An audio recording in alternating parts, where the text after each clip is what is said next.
Hello everyone and welcome to the Piano Studio. This is our 17th year of piano lessons and we're very excited about this year. Somehow it just feels extra special. It does. My name is Margie Nelson and I am the owner and a piano teacher here at the Piano Studio. And my name is Allison Fogg, and I'm also a teacher and the educational director here at the school. We'd like to share with you some of our core values with this video today, and this is the foundation of our studio. By focusing on these principles, we know that we're going to have a great year ahead. The first principle that we'd like to focus on is making music, and we believe that we are here to share music, our love of music and the joy of music with the students, all ages and levels that come to us for lessons. We're here to share that with them. And we do that through our love of music, and we do it in the private lesson, we do it in our group classes, but we really want the students to enjoy the sound that music creates. Whether it's a scary sound, whether it's a joyous sound, whether it's possibly the orchestra that we're talking about in a title of music or a piece of music, whether it's a very small raindrop sound. But our job as educators is to take a black and white score of notes and make it come alive. So we love music and we want to share it with the students, all ages that come in here. And we find that the best way we can do that is with the teachers all being on the same page, but also with parent involvement. And I think actually as parents, one of the reasons for this video is to offer some suggestions for you at home. Yeah, and I'm here to talk a little bit about parental involvement. We couldn't do what we do without you, and we so appreciate your help and your support. And one of I guess there's two places where you can really help out. Number one, of course, at home when the students are practicing.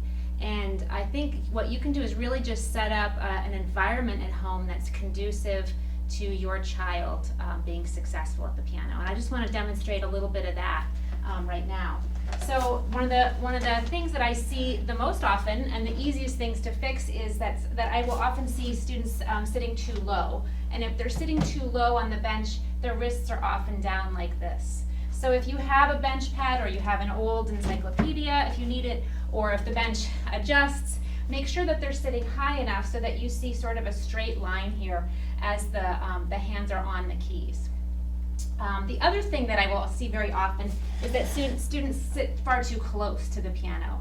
And when you can see that I'm sitting too close, and you can see the angle of my arm, how it's sort of bent like that.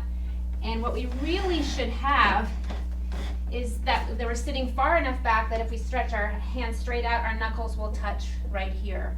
And you'll notice that I'm really just sitting on the front half of the bench too. If I sit all the way back like this, what tends to happen is our middles will slouch. So this is probably not the most comfortable way for most people to sit, but it's the best for learning to play the piano well and setting up good technique. So you can check on that and make sure that your children are sitting and with the correct distance from the piano. The other part is just, you can see behind me the books. I have one book here, I have other books here, I have the binder open to the practice steps and the assignment sheet, and I also have a pencil. And I know if you're anything like me, I have about 8 million pencils around my house. So just take one of those or two and designate those the piano pencil and keep them there so that when they are finished with their practice, they're able to check off their assignment sheet, bring it for their lesson, and then we are able to see that sheet and know that they have done some practicing. And if you have any questions on the assignment sheet or practice steps, you can always ask the private lesson teacher, and they would be happy to show you some of those things. So those are some things that you can do at home to set up success for your children. The other thing is when you come to bring them for their lessons, we would love to see you and chat with you at the end of the lesson. We also would love if you'd like to come in and observe either an entire lesson or the last part of it. We also would really love an opportunity to show you how we use the practice steps because these are really the tools for the students to use to learn their pieces well. And so those are some things you can do in the lessons. And one last thing, keep bringing them to the group classes.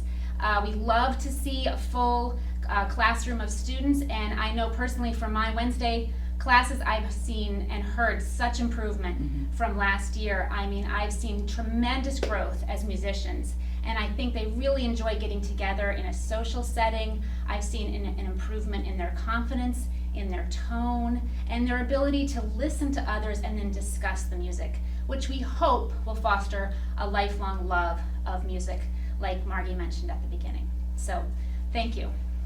Yes, it's so many important things, and as parents, whether you don't have to play the piano to be able to be such an important part or role at home and in supporting, your child in their lessons.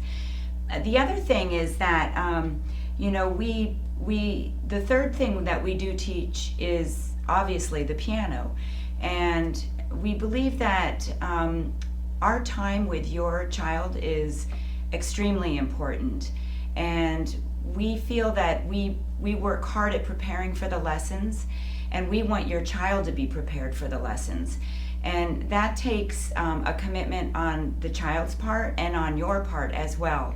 So anytime that you can sit with them and gather at the piano is such an important time in their life and in your life, in sharing music together, and just encouraging them by saying, "Oh, I love that piece. Can you play it again?" Or, "What's the title of that piece? It really sounds like an elephant. Can you play it a little bit louder?" Or maybe your student is older, or your child is older, and you can say, "Gosh, I really hear those notes sparkling. You're really improving."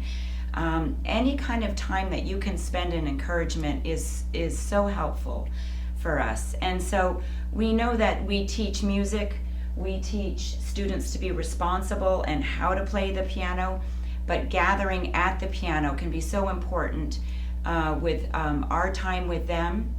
Our lasting relationships go on for many years. Our students are getting older and going through up through high school, and we really cherish the time that we get to see them each week when they come in. It's such a special bond and relationship that we have. So once again, we teach music in general. We teach with rhythm and ear training, and we teach in sight playing, just so many different aspects of music. And then we teach the piano, which just happens to be the instrument that the music is coming through. So once again, we both and all of us here at the Piano Studio want to thank you for the opportunity that we have to share this love of music with your child and with your family, and for us to bring music into your home. So we are extremely grateful. And once again, if you have any questions, please don't hesitate to let us know. Thank you. Thank you.